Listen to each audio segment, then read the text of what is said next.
There's only a few cars out on track. We should consider getting out there.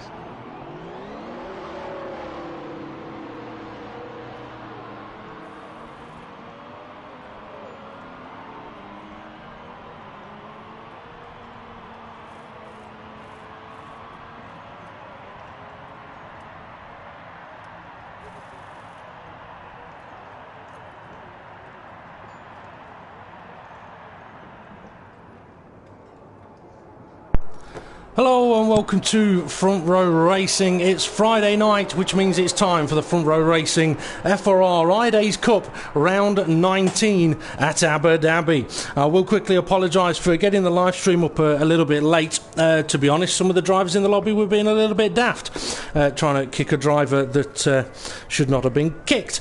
Now, I'm Front Row Racing DP. I'll be doing commentary this evening, and I've got two special guests in the commentary box with me this evening.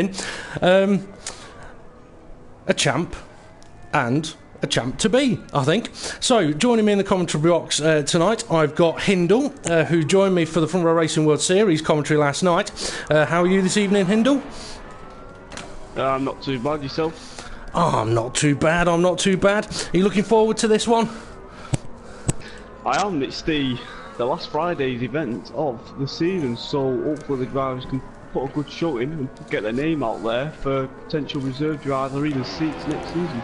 Exactly. Also, our second special guest is effectively, I don't like saying it, effectively the new World Championship champion, TEMPFEAR, although he still has to wait until Tuesday for that to be confirmed. And TEMPFEAR is joining us in the commentary box this evening. So how are you tonight, Temp? I'm good.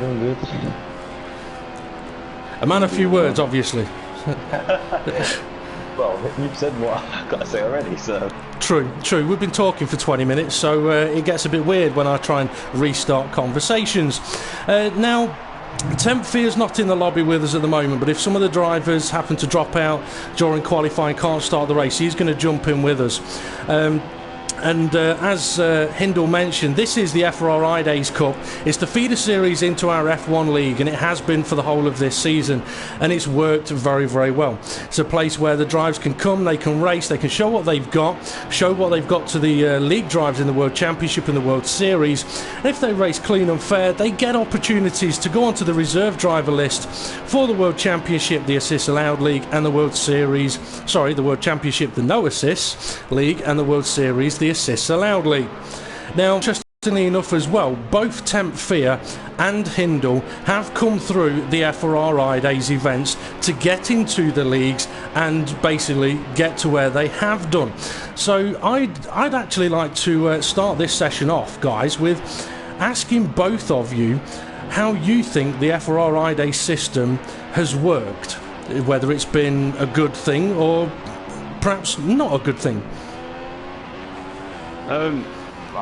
Well, for me, obviously, I think TEMPFEAR would agree it's been a good thing. It's probably the only way I would have got into the league anyway.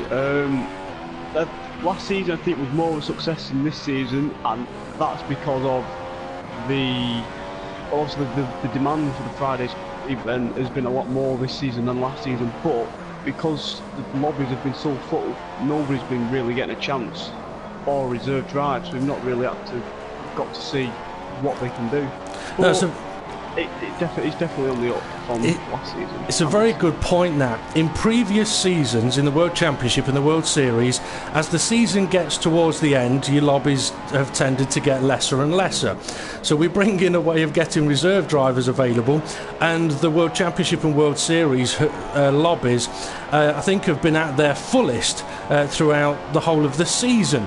And as the season's got to the end, reserve drivers are being given a chance because, perhaps like with x-HiNDLE's situation, he's got the title wrapped up. He wants to see what other drivers can do, so he's offering their seat. TEMPFEAR, what about yourself? How do you think the FRR-idays has gone? It's gone well. Last season was definitely the big hit. I think this season has as well. Just the problem is the amount of drivers. They're not really, like, you might see one driver, one race, next week you might not see them all. So it's a case of when they do get in, they've got to be in their top game, can't let anything slip. just to make sure that they show their full potential. You're definitely right there. I mean, even for the final round of the season, I think there's something like 22 drivers ready to get into the lobby. I mean, a few weeks ago, I kind of had to create a system, an invitation, order of invitation for the drivers to try and make sure that everyone was getting a chance. And because of the demand of the spaces in the FRR-idays, it has led us to think about things that we can do going forward. But at this time, I can't really say too much about that, but information will come out very soon on Facebook, hopefully. Now, as for the drivers that are here racing today, what is it that you two would like to see from these guys in this event? Well, first of all, they've got to. This is effectively their last chance to get a reserve drive, because I'm more than likely probably I'm going to give it again to a different reserve driver, because there's a few new ones again in here. So if they perform well tonight, get onto the reserve list, who knows, they could be find themselves in a World Series seat for the last race. Exactly. And what about yourself, TEMPFEAR? I mean, I think a few of the viewers and perhaps even the drivers would be interested to know whether, if you are confirmed as the champion, whether you're going to give up your seat to a reserve driver, or perhaps do the Champions Challenge and start from the back of the grid. Well, I haven't made my mind up on that yet. Still got to wait and see first of all. But I'll see who's on the World Championship reserve list if I do think about that. But I just mainly want to see these have a clean race, as minimal collisions as possible. Just show what you got, and never let you. Have you know Hindle much Junior? Well, I do. No, I've just seen two cars almost look like they had a little bit of a coming together. There's a McLaren on the track that's sort of on track, off track a little bit. I'm not sure exactly who that is. They're just ahead of Koba 125 at the moment, and Koba is new to the FRR-idays. Unfortunately, couldn't get in last week, so he has been able to get in this week. And I think his lap may have been compromised by the car ahead and into the pits. He goes, and the car ahead of him tried to get to the pits, but didn't quite make it. See, GC82, he's heading out on track as well. That's another driver that was new 2 weeks ago, so it'll be interesting to see how he gets on around the Abu Dhabi circuit. And if I remember rightly, red mark tyre is the option tyre for this event, and I think it'll be a yellow or white for the Prime. I think it's Pro Exotic J that was struggling a little bit to get into the pit entry, and if I remember rightly, he's a driver that is very, very new to F1 and might find that he struggled in the previous events, but has also struggled a little bit with connectivity. F1 Roadrunner, he's in a Marussia at the moment, and I mean, okay, we've only got 8 minutes left of the session. I've not really talked about lap times yet, but I believe, Temp, you've had a quick look at what sort of lap times were done in the FRR-idays around here last season. Yeah, for myself on the option, I was just looking for the 38s, and I think there was also another driver that did, and the best prime time was 40 dead. So they need to be looking around there, or even possibly improve. So somewhere around about sneaking into the 38s or 40s on the prime tyre, and F1 Roadrunner is on the prime tyre at the moment. But I'm interested to know, HiNDLE, who you've decided to go and have a look at on the track. Well, I was as soon as I seen that trying to get into the pits and missing it, I've gone on board with Pro Exotic, and like you said, he's definitely struggling trying to get around the track. I mean, that might be what you said, he's new to it, so he doesn't really know the track. So all the advice I could give to him is get the practice and get to know the track, and stay on the racing line, because he's kind of going to a left-hander, staying on the left-hand side. But yeah, get some practice in, get to know the tracks, and you'll slowly start to improve your lap times. Yeah. I mean, I know over the course of the FRR-idays season, there have been times where I've tried to say to some of the guys who are sort of very, very new, look like they're struggling a little bit. I've sort of tried to say, look, don't look at this as a race as such, because if you do, you could find yourself getting into a little bit of a collision. Instead, there'd be absolutely no problem with you sort of spending your qualifying session just getting used to the track and starting at the back of the grid, and then for the race just use it as doing laps. If you get to the end with no disqualifications, then that's a good thing, but if you're quite new to the game, not sure of the track, and you are trying to push a lap time out of the car, I think people will find that they'll struggle a little bit more.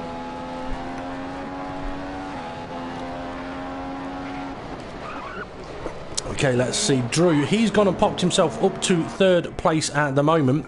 And looking at the timing screen, we've got lefty hardtail pole position, Mr. Hamilton 44. Now, he's a guy that I reckon, HiNDLE, you might be interested in keeping an eye on, because he's a driver that you've actually raced against recently. I think at USA, he showed a lot of pace, but also at Mexico, he was quick. I mean, so having someone like Mr. Hamilton 44 who has come in for a couple of reserve drives, or Tyler looks like he's got a lot of lag at the moment. Yeah, it looks like Mr. Hamilton 44 has come in, done a couple of reserve drives, and appears to be quite quick. What goes through your mind while you're racing when you see that guy setting the lap times that he was doing? Well, my first thought was, I remember going down the last few laps, the second to last lap at Mexico. And it popped up that he'd done a 1:17.3, lap 35 out of 36, and I thought, how the hell has he just done that? On 6 lap worn tyres, he's done a 17.3. I thought, then he must have got a penalty.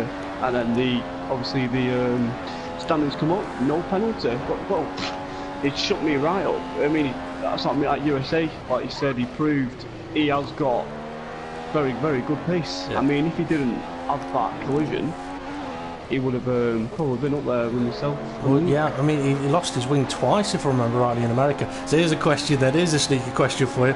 Did you go and have a look at his lap 35 on his footage? No. Was you tempted? Was you tempted to? That was, but the game with the strict ruling, I thought, honestly, if you set a 17.3, you must have had a big corner cut somewhere, but the game would have, with the strict ruling, the game would have given him a penalty. But he does, I have looked through a few of his laps, and he is a fair, clean racer. He doesn't, if he doesn't need CL, he does his lifts. Yeah, so I mean, he looks very good for the future, he does. Yeah, I mean, if I remember rightly, he had his fastest lap from Mexico. He didn't have any footage of, and I know that I was interested, so I went and had a look at his previous lap footage, and it was a very good lap. FRR-idays, unfortunately for him, he's just started a flying lap, and a car's just come out of the pit lane right in front of him. Not a lot either of them could have done there, but FRR-idays may have been compromised a little bit. Now, Danny, he had a reserve drive yesterday. Unfortunately, there's not been room to get him into the lobby today, and that is one of the things that I've done with the FRR-idays drivers with the new invitation format, is if the drivers have had a reserve drive this week, but if there is room to invite them in, I have sent invites. And this week, some might not like me for this, but the likes of Drew and F1 Roadrunner, they had very short races in the World Series as reserve drivers, so they've managed to get in. But I tell you what, with 3 minutes to go, I'm going to hand over to HiNDLE for the question of the day. Okay, I mean, obviously me, you and TEMPFEAR, I give you a few before, and you were a bit, yeah. And this one, I have got another one. If you only had one match and entered a dark room containing an oil lamp, some newspaper, and some kindling wood, which basically is wood that sets alight pretty quickly and burns for very long, which would you like first? I know the answer. I know the answer, but viewers, feel free to comment if you think you know the answer. You like the match first. You do. You've got that too quickly. I'm really annoyed. I'm happy with that one because the other two you gave me before we came live on air were absolutely sort of like gut wrenching. I can't believe that. Oh yeah, I can't believe that. So you're going to have to, in a few moments, I've got do one of the others. Another one straight away. Right, you're not going on to this one. You can wait till the end. How can you drop an egg onto a concrete floor without it cracking?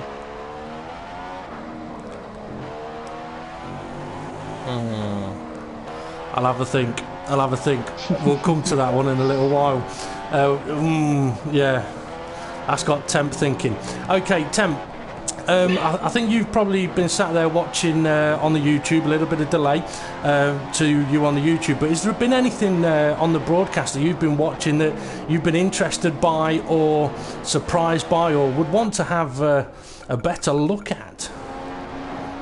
Not necessarily. Just saw that lap from what's his name?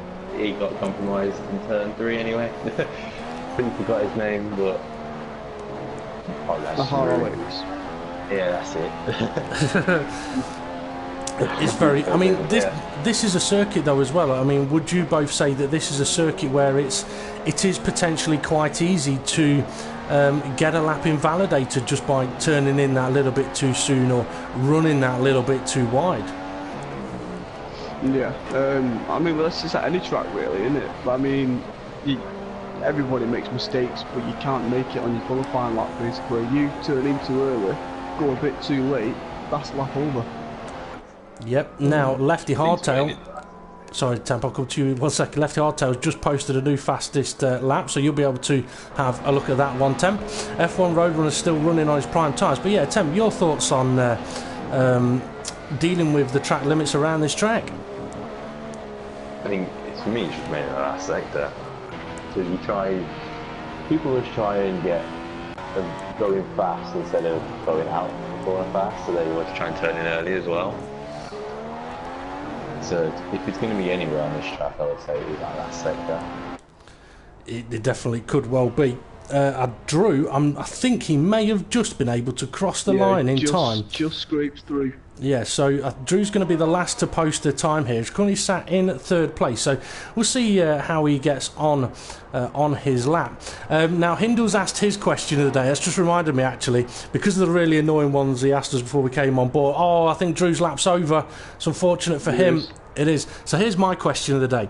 Why does the comms team use the Toro Rossos? Now, I asked you both this before we came live, and you weren't sure, but I'll give you a bit of time to think about it. So my question of the day is, why do the comms team use the Toro Rossos? And Hindle's was something about an egg and concrete. You can tell it again if you like. This is what will be for us the fourth question of the day. Yeah. How do you drop an egg on concrete without cracking it? It's a bloody good question, that. Okay, on pole position, we have Lefty Hardtail in first. Miss Hammond 44 on primes in second place with a 40.3. Temp, you said around 40s for the primes. You were bang on there. Drew in third place. Tyler in fourth. F1 Roadrunner and Twist Royalty also on the primes, fifth and sixth. Shane JDM seventh. Ahart Alex eighth. GC82 ninth. Azamort 10th. Cobra 11th. Pro Exotic 12th. And I didn't get to see the last two there. I'll mention them in a moment, but I also would like to quickly mention that this is the last of the FRR-idays Cup events for F1 2015. It's round 19 of the season. It will be the last event of the season, so next Friday there won't be. It gives the admins a bit of time off, it gives these guys a bit of time off, and the drivers a little bit of time off. The next season for the feeder series will be on F1 2016, and I've heard rumours that the game could be released a little bit before Silverstone, possibly a couple of days before, but don't quote me on that. And I won't give out my sources. But we will also try and host some events in the off-season for the league drivers and the FRR-idays drivers. Okay, time to get ready for the race now. Temp, any predictions for this one? I'm going to go with Mr. Hamilton 44, I think. Second last season. second on prime tyres. He's got a damn good chance at it. Should be a one-stop race, no rain. What about yourself, HiNDLE? What are your predictions here? I mean, I agree with Temp. I mean, the pace he's shown when he's been on track has been very, very good up there with the top World Championship and World Series drivers. It definitely has. Okay, we're on 4 lights, 5 lights. They're about to go out, and the drivers are about to pull away. So as they make their way down to turn 1, we'll go and get on board with them and see who's facing the wrong direction. And there's a huge crash. We've got at least 3 or 4 cars spinning around there. I'm not sure exactly what happened for those guys, but there's definitely a big crash. But this is why damage is off for the FRR-idays event, is because if anything like that happens, as Shane JDM is now spinning around for the last event of the season. It's a bit full of crashes at the moment. Tyler's car is lagging around a lot as well. We've got a 3-way battle up at the front. Then we've got Tyler and GC82 with a train of cars behind him. HiNDLE, did you get to spot anything at the start there? Missed down to 44, down 2, big contact, Drew spinning. I don't know what happened there. I was on board with Mr. Hamilton and I think it was Tyler and Drew going for P2, but that sent Tyler, Drew spinning. But yeah, Mr. Hamilton 44 did not get a good start at all. He's down to, well, he's up to 4th place now. But probably expected on the prime tyre off the start. I know they are absolutely terrible.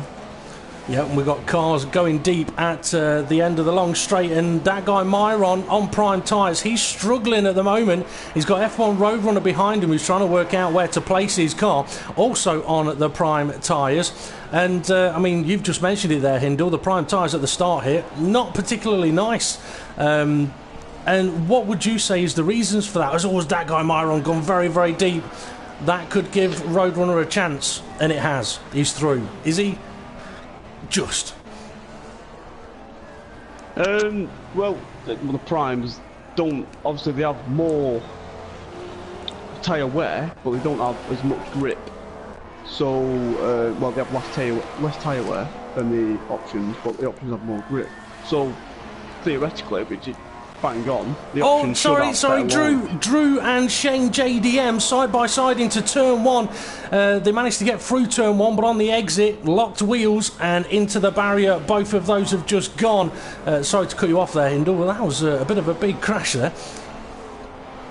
Yeah, the launch that you get, the difference from the options to the primes is pretty big. So I'm not surprised that Mr. Hamilton has done that, and that may be because of the tyre temperatures you need to produce to get them up to... Oh, lefty hardtail just spun round. I'm not too sure what happened there. I think it...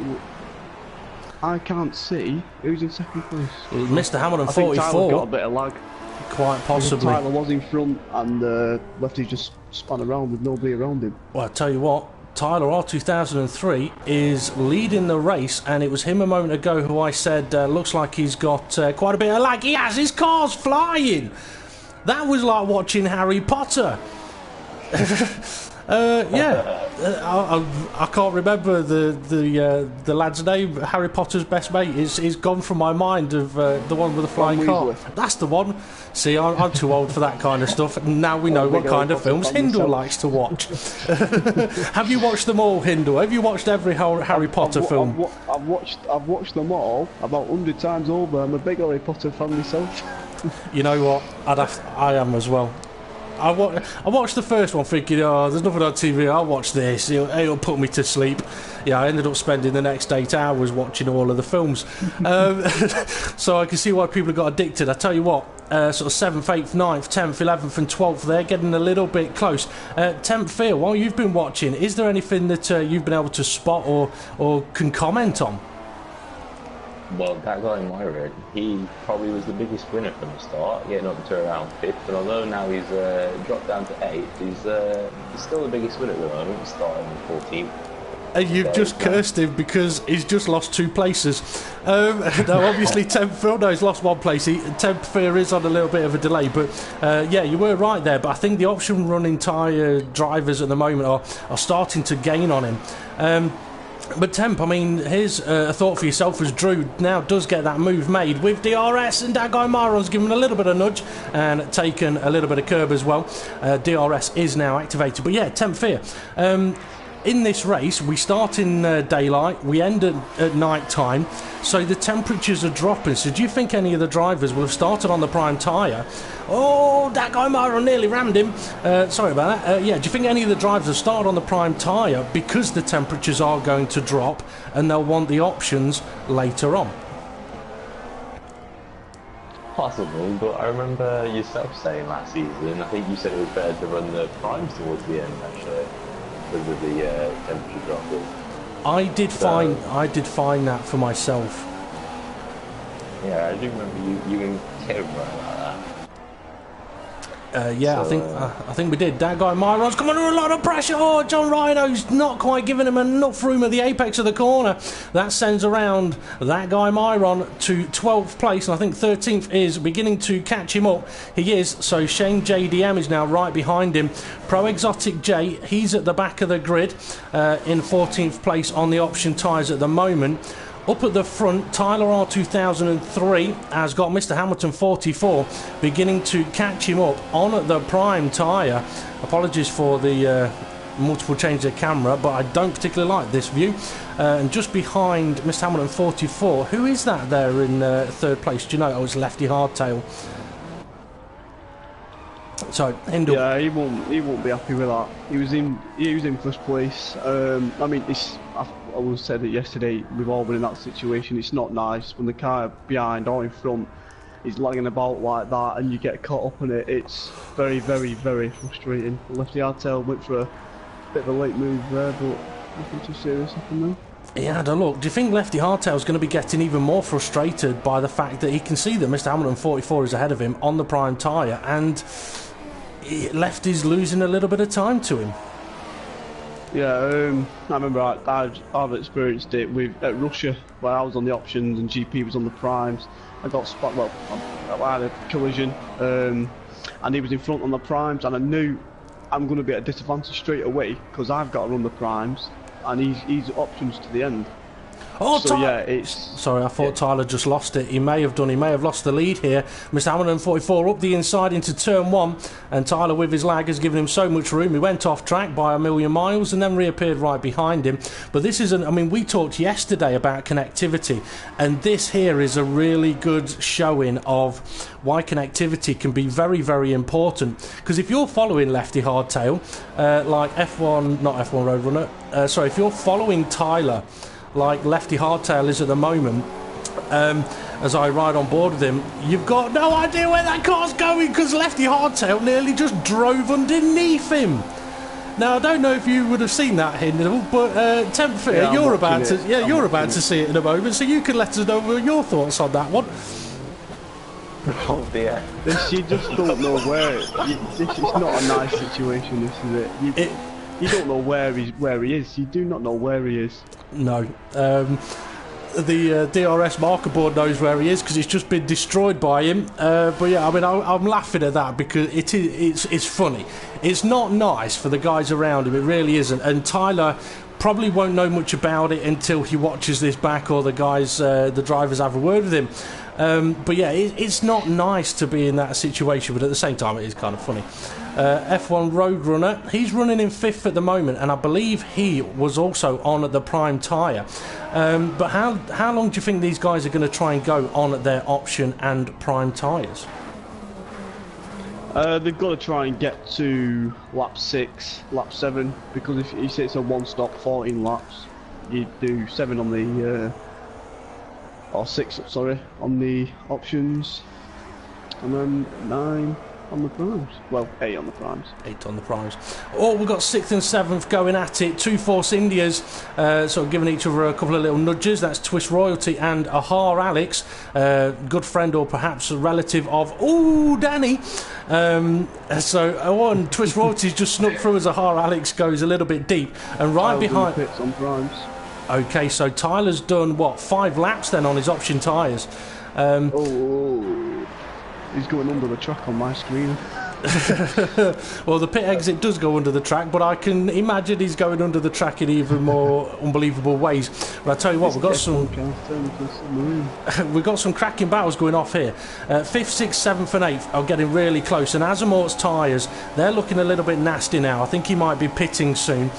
Drew is in 8th place. He's on option tyres. Then we've got John Rhinos with Cobra 125 right behind him, and Cobra's going to have a look. DRS up the inside, but he brakes early. That allows John Rhinos to have the chicane, but there is another DRS straight after this, and John Rhinos is on the prime tyre, so he'll be trying to go a lap longer, I would think, to be able to put the options on. But now it is sort of the switchover phase of the race, really.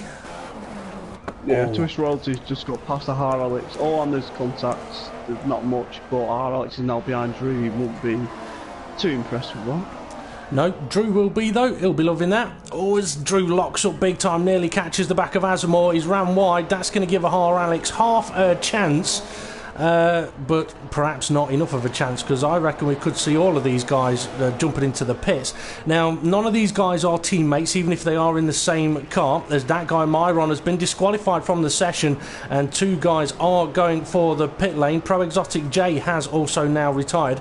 So, Temp, if you do want to try and jump in to get on board and watch a few people, you can now do. Pit stops have been going on, and our FRR-idays, he's struggling on the tyres that he is now on. Lefty hardtail coming out of the pits, now on the prime tyre, comes out just ahead of John Rhinos and the 3 cars following him. That's to the 2 Mercedes, one of Cobra and Tyler. It's so difficult to know if he is going for an overtake or not. He could be going for an overtake, but he's kind of doing it in a flying way, and I think we can see there that Cobra's just been affected by that one. So now that TEMPFEAR is in the session, it's probably raining on his screen, but he'll be able to have a view of the drivers and give us some comments of what he's seeing.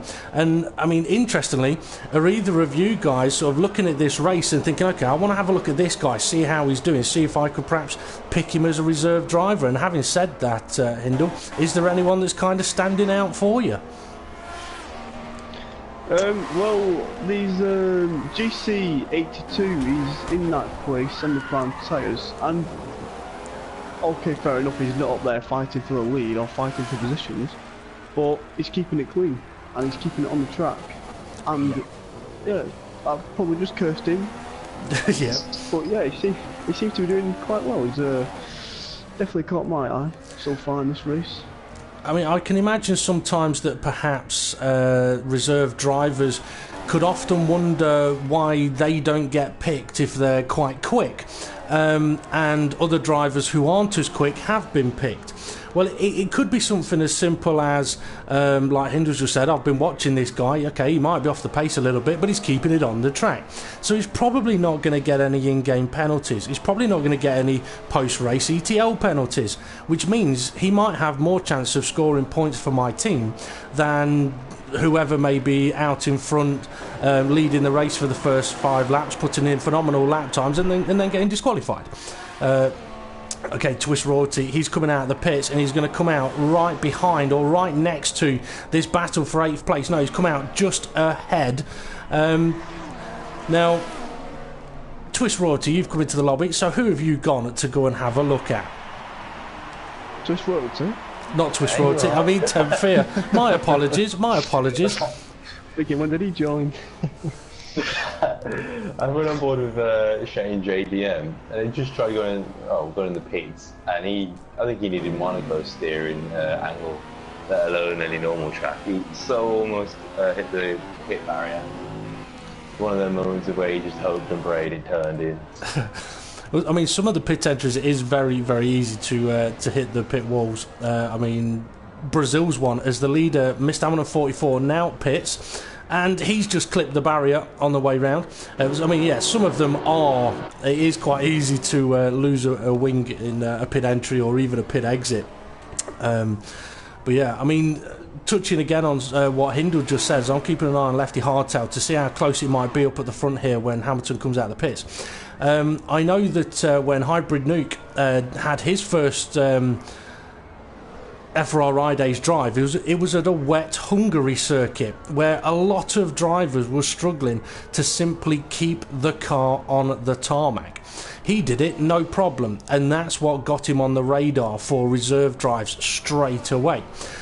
So yeah, it's interesting how people look at the reserve drivers here, as Mr. Hamilton 44 has come out in the lead and is now on the option tyres, so I think he's going to be opening up that gap.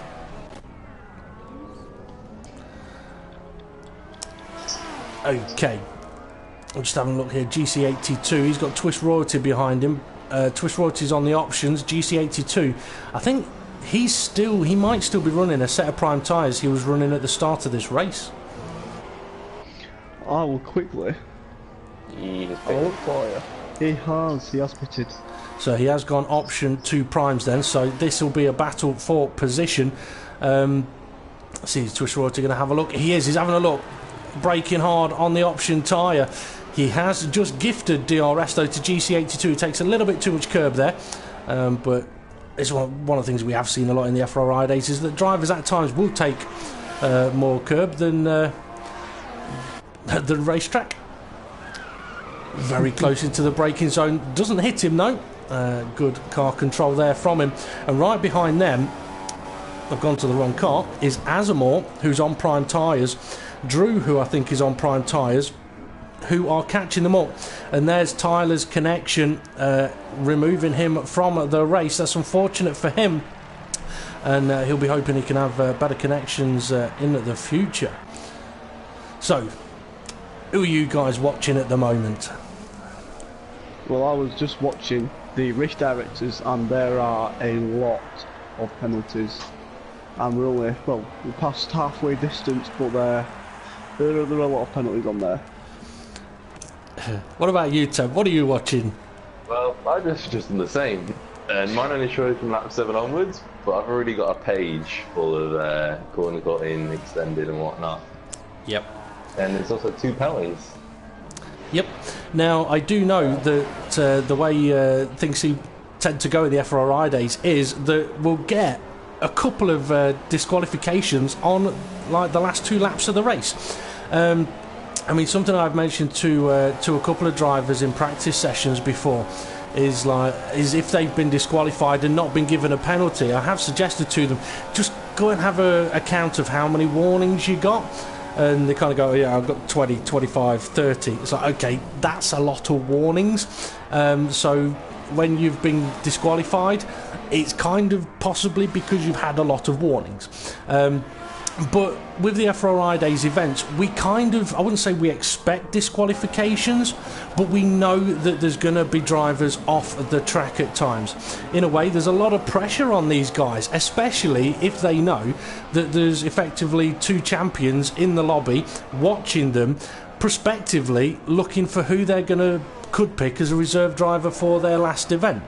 I mean, that's something I'll ask the both of you. Did you ever feel nerves doing your, say, first FRR-idays event or even first reserve drive? Reserve drive, yeah, because you always want to, impress. I remember my first drive, I always say my first reserve drive, I was disqualified. And that was actually my second reserve drive. My first reserve drive was at Austria. In the wet conditions, I was leading the race on my first reserve drive. I thought, oh, it's going well. It dried up, so I went for the dry tyres and I selected wet tyres again. So that was kind of my race over. But yeah, Fridays wasn't too bad, but you do still feel the presence of the commentators watching you. Yeah. What about yourself, Temp? Well, you could pressure them saying there's 2 champions, but we never had that when we went to it Friday. But I think my first one was Monza. It's one of them tracks where it's easy to do cut corners, whatever. So I know there's a bit of pressure for myself, especially since I put myself towards the front in the limelight. Yep. But then my first reserve drive was America, and I had collision at turn 1, so I was kind of out of the limelight then. I just kind of focused and pressure was kind of off from then on, but you always get them a little bit of nerves your first one of everything. Yeah. Even experienced drivers can get nervous at times. I mean, I remember sort of giggling to myself at one of the races in the World Championship earlier in the season, where I think Kev put a pole time in, and he said, I don't know what's wrong with me. I'm really nervous today. And he was nervous, and his sort of feet were shaking a little bit from it, so it can affect any driver at any time. And one of the things that I have tried saying to a few of the drivers this season who have had reserve drives, and let's say they've not gone to plan, I have tried to say to them, look, don't worry too much about it. The first one is always a very difficult one to deal with and to cope with, and sort of not let it overwhelm you. I mean, you, Hindle, you know that Drew messaged you, for example, after the World Series race yesterday. I mean, he was absolutely gutted with how his race ended yesterday, wasn't he? It was, but you can see, obviously, you can see why he's got his first reserve drive. I know he was really looking forward to it, and early on in the race, it's gone well. That's very, very wrong for him. I don't think he could have had a worse start to his reserve drive career, basically. I couldn't think it got any worse if he tried. No. I mean, it was massively unfortunate one for him with the crash that he had there. But yeah, I mean, he was upset about it. Okay, let's see. Temp, you said you were watching... Going at it. Are they going at it again? 6 and 7. It's contact. Did you manage to see what may have happened there? I just got on board as I saw the Williams going sideways. Asimov was on the inside, and he had nowhere to go. Basically, Drew turned in on him. I'm not too sure if he knew he was there or not, but that's another thing with the reserve drivers. You've got to be aware of the cars around you. Yeah, I mean, I race against people, you two race against people, and a lot of guys out there race against people. And when you're defending a corner or overtaking a corner, I mean, would you agree that the one thing that you would just like to have in any of those kind of situations is that little bit of room? Because if you got that little bit of room, you both can kind of go for it. I mean, I'm trying to think over the races whether all of us have had someone sort of go for an apex when you're quite frustrated. But yeah, I mean, given a bit of room, I think in many respects people might think, oh, I'm giving up a position here. Whereas it could be more a case of, okay, the guy's done me. For me, it's well, like you said, obviously you do like the room being given, just in case one of you does make a mistake. I mean, we all might break a bit too much later trying to get that position. But for me, it's when people, lunge from quite far behind, and then they go, "Oh, why didn't you give me room on the apex?" It's, well, give me a chance to, I see you when you're nowhere near me. And then all of a sudden you're at the side of me. What am I supposed to do? Yeah. I mean, I know nobody likes a dive bomb. Nobody likes a dive bomb. But anyway, okay, we're on to the last lap of the race. So while Mr. Hamlin 44 is completing that lap, and I think he's shown once again what he is capable of here. My question of the day was, why do the commentary team use the Toro Rossos? Or Alex, last lap of the race. I told you, they come thick and fast sometimes at the end of the race. You're cursing the drivers again. Say again, Tom. You're cursing the drivers again. I am, yeah. Yeah, okay. I can't help it. It just happens when you're on commentary. You say something good about a guy and they end up crashed out. Yeah, so my question of the day was, why do the comms team use the Toro Rosso? It's because if someone joins late, they go into the Force India, and you never have that confusion of, oh, is that a Red Bull or is that a Toro Rosso? Because if we were in the Force India, they'd go in a Toro Rosso. So we use the Toro Rosso, and then we know if someone comes in late, they'll be the Force India, and there's no confusion. But Mr. Hamilton 44 has got 2 corners to go to finish the race here, the FRR-idays round 19 in Abu Dhabi, and he's going to cross the line and take victory here. Another fantastic performance on the face of things from himself. Lefty Hardtail second place. He's got a few corners to go. So HiNDLE, why don't you let the viewers know your question of the day again? So the question of the day was, how can you drop an egg onto a concrete floor without cracking it? I want to see if Dave or Temp has an answer for that. Cook it first. You make a fried egg. Oh. Drop it from a very small height, very low height. No. Okay. I'll tell you the answer is, the egg won't crack the concrete floor. Oh. Oh.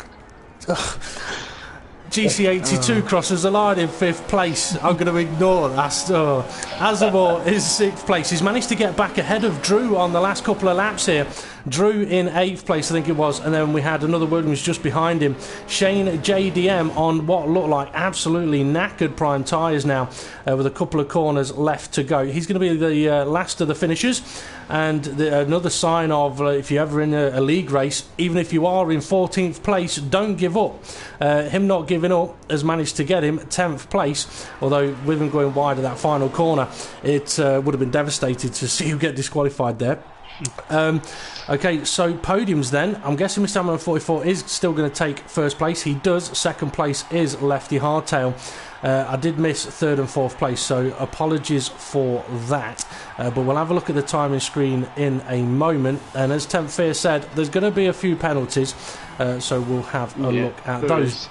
But okay, I mean, both of you guys, you've managed to sit in on the FRR-idays here and temp for half of it. So now you've got to the end of the race and you're about to have a look at who's got penalties. Who has stood out for you?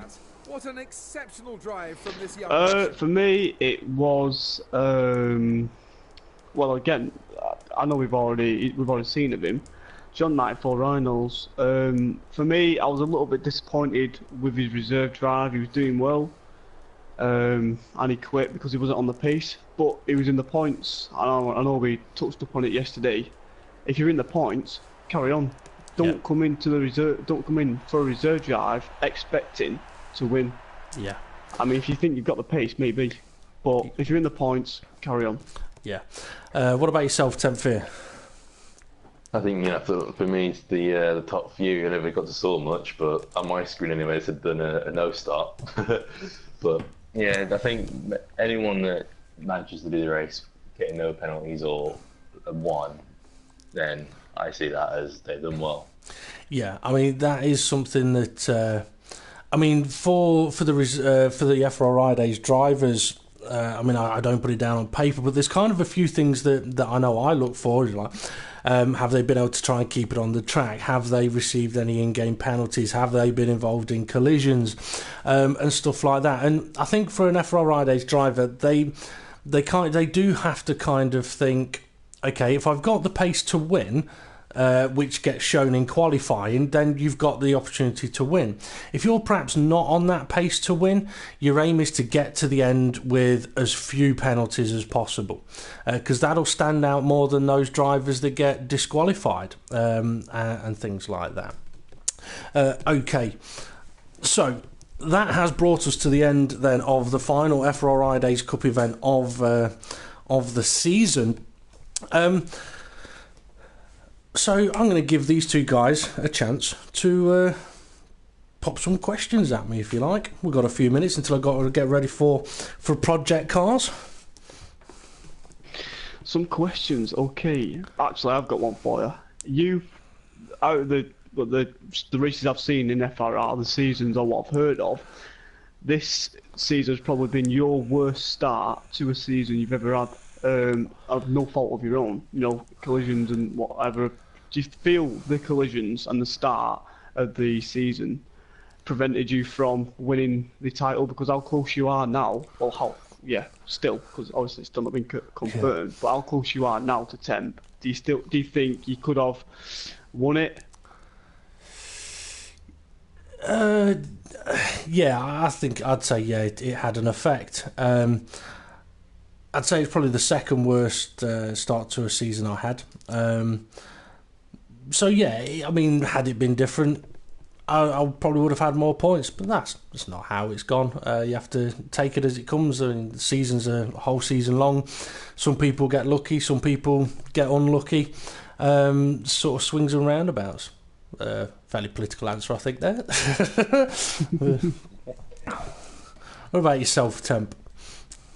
Would you say this has been your most competitive season, and has it been the most enjoyable?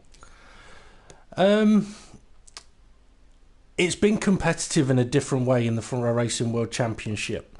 In previous seasons, it was sort of like 1, 2, 3, 4 guys that could possibly win. Obviously, last season it was mainly myself, Kev, and I think Dom, and Dom got a couple of victories as well.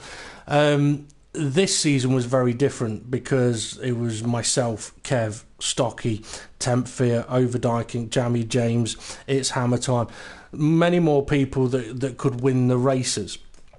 So it was competitive in a different way because, I mean, as I'm sure you know, Temp, when you're racing against the likes of Kev 187, he's not an easy guy to beat. He's quick. I've never had the pleasure of racing with Kev. It's not a pleasure. Like you said, it's not really a pleasure of racing him. I mean, that guy just seems to. I mean, there was a race where he just turned up, popped it on pole, and was winning the race. Yeah. And drivers like that. Yeah. And with my setup. I mean, there's people that. I don't mean any disrespect to anybody with what I'm about to say. So if anyone takes it the wrong way, please don't. There's people that you'll see and you just go, you know what, that guy's got talent. And there are people that come through the leagues and you're like, you know what, that guy's got talent. And like you say, Kev was one of those because, I mean, I practice with him a lot, and seeing what he did sometimes, it's like, okay, you know what? And when he'd actually sit there and go, okay, how are you faster in that sector? And you're like, maybe I'm not going to tell you. And he'd watch you for 5 minutes and go and trounce your time. And it's like, okay, yeah.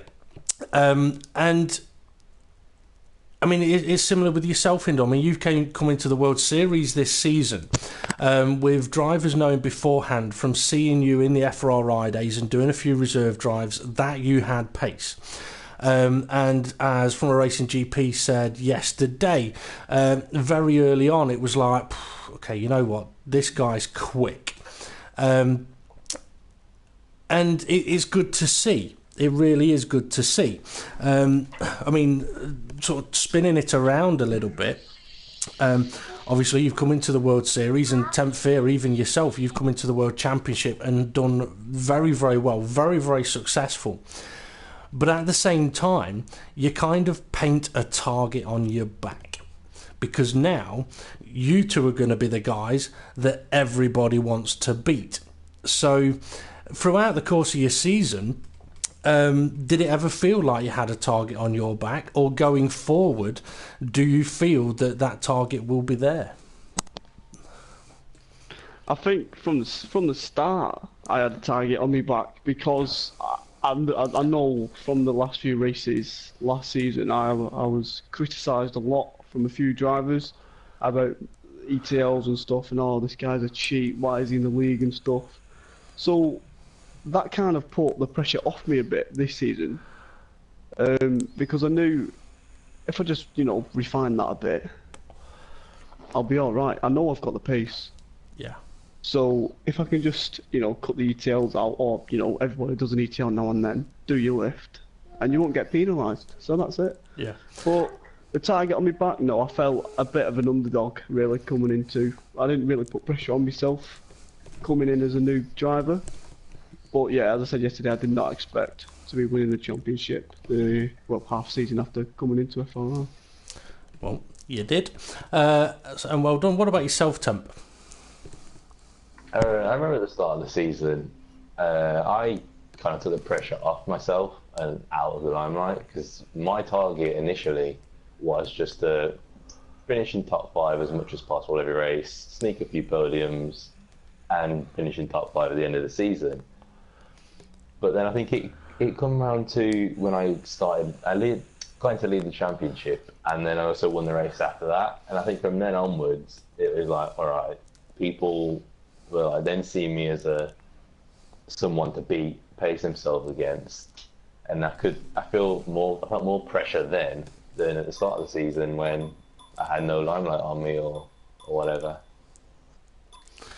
Well, okay, now I remember being asked a question last season. Now, admittedly, I did say to you two that this won't be a sort of Q&A interview with you guys, but it's kind of turned out that way at the end here. But a question that I was asked and Kev was asked at the end of last season was, you've seen some of the new guys and some of them are quick. Do you fear the challenge that they could possibly bring?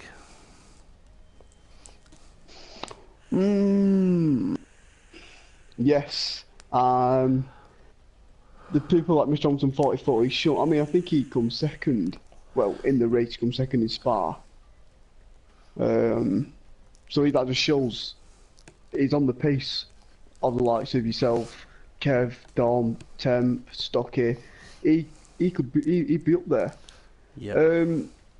The Fridays this season, as there's quite a bit of a divide. You kind of got one or two drivers up there at the top, and then you've got a big gap to the midfield, and then an even bigger gap to the end. So I don't really know. I know Mr. Thompson 44 is probably the quickest driver in FRR-idays,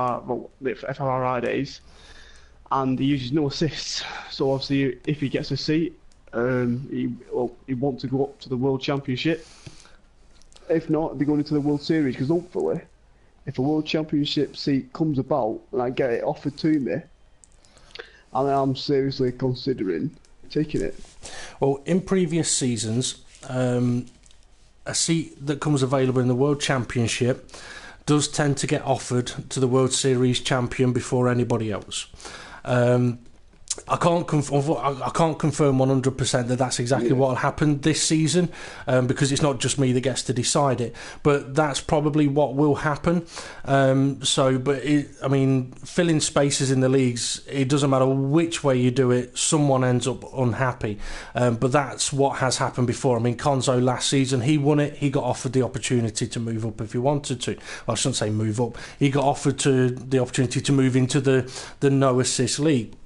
What about yourself, Temp? I will just mention as well that Mr. Hamilton 44 will be taking a reserve driver seat in the World Championship race on Wednesday.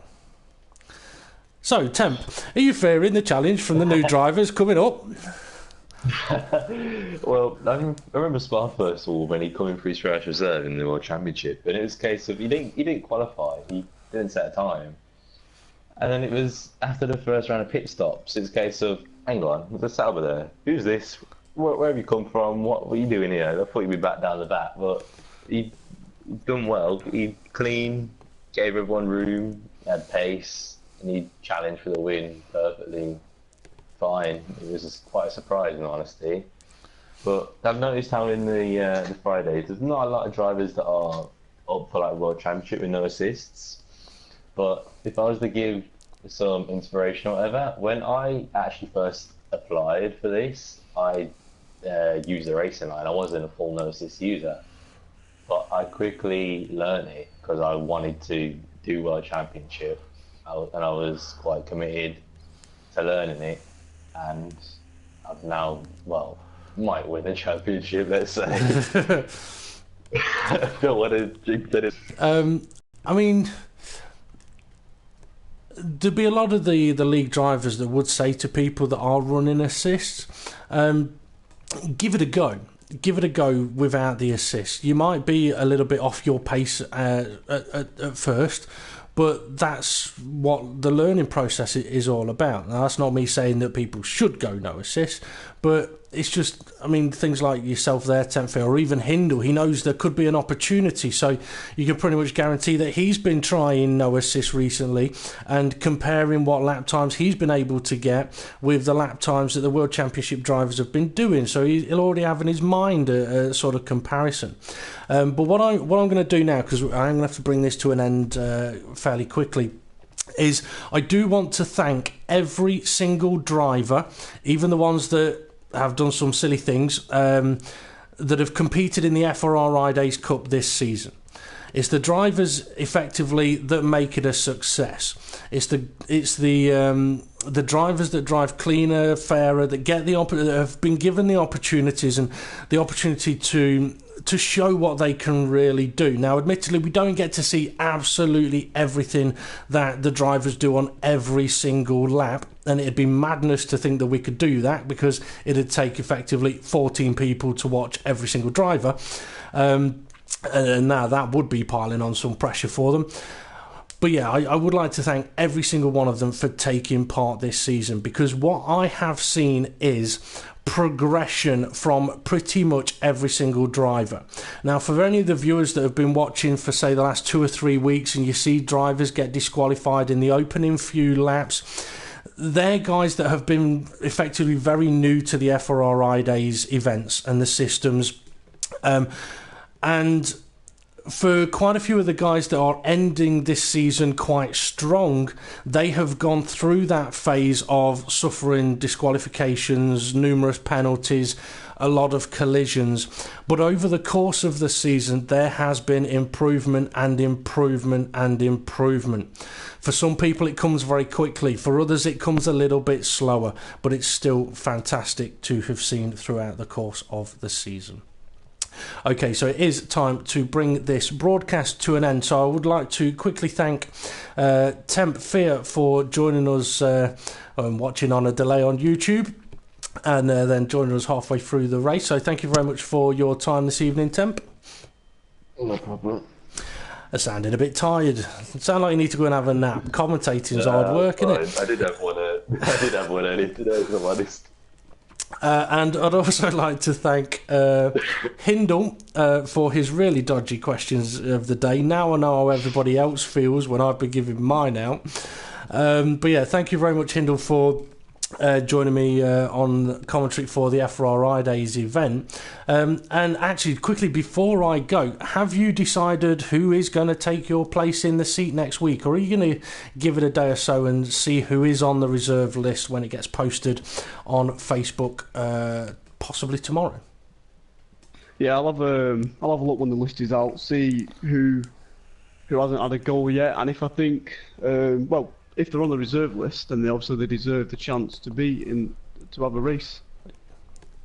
Yep, that they do. Okay, thank you to all of the viewers. Apologies that I personally haven't been keeping up with the messages on YouTube. I'm just making sure that all of my internet devices are off, even if they're not connected to my main internet here.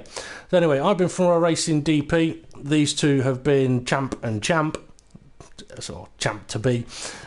I'm gonna keep saying that until Tuesday when I have to go. All right, Chump. You don't know how painful it is when I have to make a picture for you. Okay, yeah, right. So that brings us to the end, and hopefully the drivers will have spotted what I mentioned earlier on, that we are going to be having a bit of a break now. Keep an eye on Facebook for information of what we'll do in the off-season. So this has been the FRR Racing FRR-idays, hosted on Fridays.